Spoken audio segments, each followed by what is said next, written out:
নমস্কার বন্ধুরা, সিমার বেঙ্গলি রান্না বান্না উইথ ভিলেজ ফুডে আপনাদের দিকে স্বাগত জানাই। এই গরমে আজকে কুলফি আইসক্রিম তৈরি করব।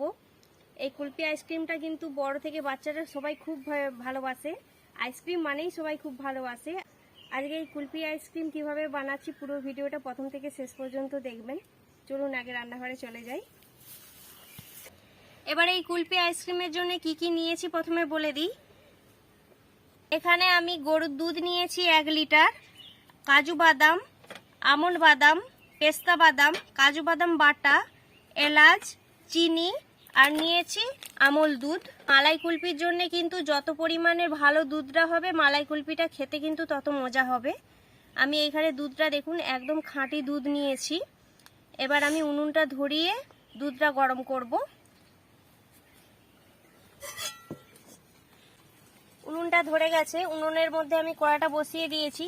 দুধটা আগে থেকে আমি ছেঁকে রেখেছি, দুধটা কড়ার মধ্যে দিয়ে দেব।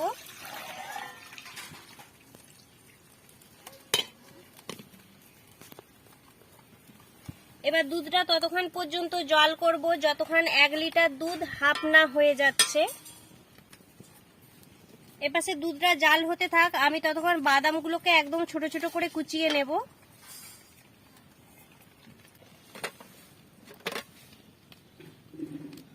এই মালাই কুলফির মধ্যে বাদাম কিন্তু যত ছোট করে কুচি করা হবে ততটাই কিন্তু খেতে টেস্টি লাগবে।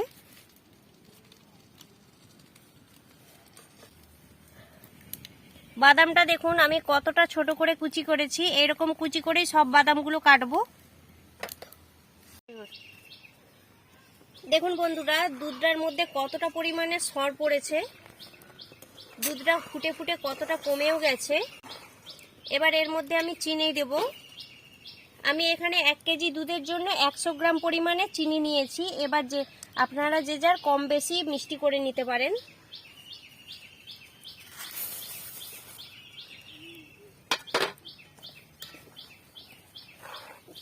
এলাচটাকে আমি আগে থেকে গুঁড়িয়ে রেখেছি, এলাচ গুঁড়োটাও দিয়ে দেব।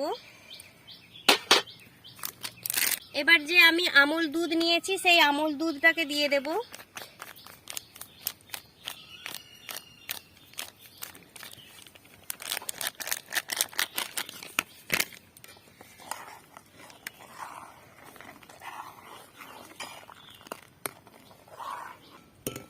আমল দুধটা দেওয়ার পর আমি আরো 2 মিনিট ফুটিয়ে নিয়েছি। এবার আমি যে কুচনো বাদামটা রেখেছিলাম আমি সেই কুচনো বাদামটা এর মধ্যে দিয়ে দেব। বাদামটা দিয়ে আরো আমি 5 মিনিট এটা ফুটিয়ে নেব, তাহলে দুধটা আরো গাঢ় হয়ে যাবে আর বাদামটাও সঙ্গে সেদ্ধ হয়ে যাবে।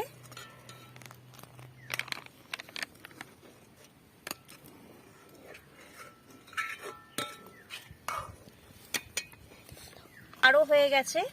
এবার আমি যে কাজু বাদামটা বেটে রেখেছিলাম অল্প একটু জল দিয়ে গুলিয়ে ওর মধ্যে দিয়ে দেব।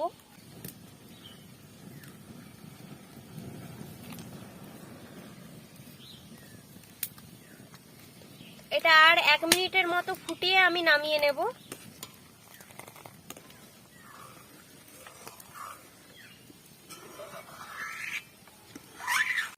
দেখুন বন্ধুরা, কুলফির মালাইটা তৈরি হয়ে গেছে। আমি এবার নামিয়ে নেব। এটা থেকে এত সুন্দর গন্ধ বেরাচ্ছে।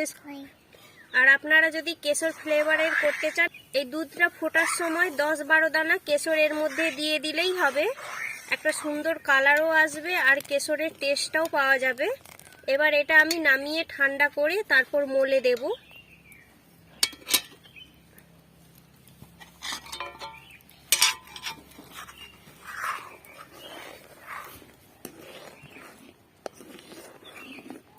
দুধটা একদম পুরোপুরি ঠান্ডা করে নিয়েছি।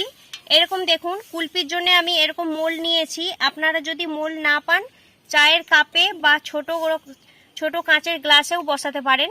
আমি এবার সব মালাইটা এই কুলফির খাপের মধ্যে ভরে নেব।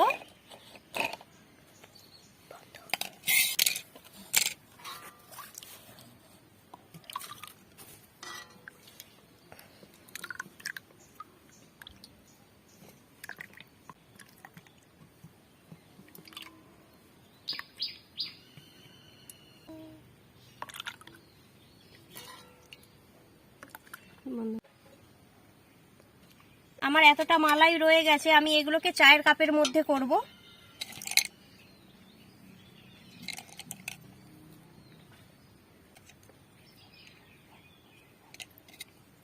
আমি এইভাবে 8 থেকে 9 ঘন্টা পর্যন্ত ফ্রিজে রেখে দেব। আর 8 থেকে 9 ঘন্টা পরে আবার ফিরে আসছি। দেখুন বন্ধুরা, সকালবেলা আইসক্রিমটা বসিয়েছিলাম, আমি বিকেলবেলা আবার আইসক্রিমটা নিয়ে চলে এসেছি। আইসক্রিমটা একদম জমে গেছে। চলুন আপনাদেরকে খুলে দেখাই কতটা সুন্দর হয়েছে। ঠিক আছে, এখানে বস, চলে স্টার্ট করছো। একটা বড় জায়গার মধ্যে জল নিয়েছি। জলের মধ্যে আমি আগে এই মোলগুলোকে বসিয়ে দিই, তাহলে এটা চট করে ছেড়ে যাবে। আর যতটা বাকি বেশি হয়েছিল দেখুন, আমি এরকম ছোট ছোট কাপের মধ্যে করেছি। আরো হয়েছিল, সেই কাপের গুলো খাওয়া হয়ে গেছে। কাপটা খুলে দেখাই।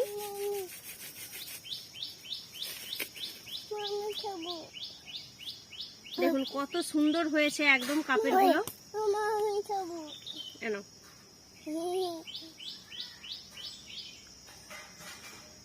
এবার একটা মোল থেকে খুলে দেখাই।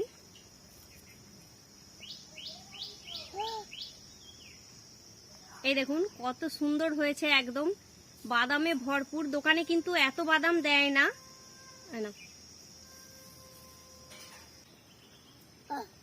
কত সহজেই একদম ছেড়ে যাচ্ছে দেখুন। এখন আমি এই দুটোই খুলেছি, আর বাকিগুলো পরে খুলবো, আবার বাড়িতে সবাই যখন খাবে। খাও। দারুণ টেস্ট হয়েছে। এলাচের গন্ধ, বাদামের গন্ধ, আর একদম ঘন ঘন বাদাম।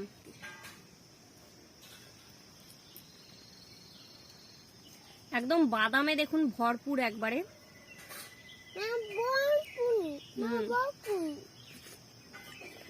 দারুণ লাগছে। এইভাবে আপনারা বাড়িতে তৈরি করে খাবেন, দারুণ টেস্টি হয়েছে। ভিডিওটা ভালো লাগলে লাইক করবেন, শেয়ার করবেন, চ্যানেলটিকে সাবস্ক্রাইব করে পাশে থাকবেন। আজকের মতো ভিডিওটা এখানেই শেষ করছি। সবাই ভালো থাকবেন, সুস্থ থাকবেন।